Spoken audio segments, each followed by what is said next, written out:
शिकावू. जीवनाला आकार देण्याचं काम आई करत असते. जीवनात आईचे काम असाधारण आहे.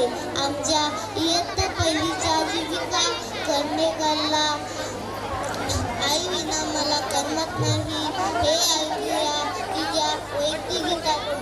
त्याचे बोल आहे आई विना मला करमत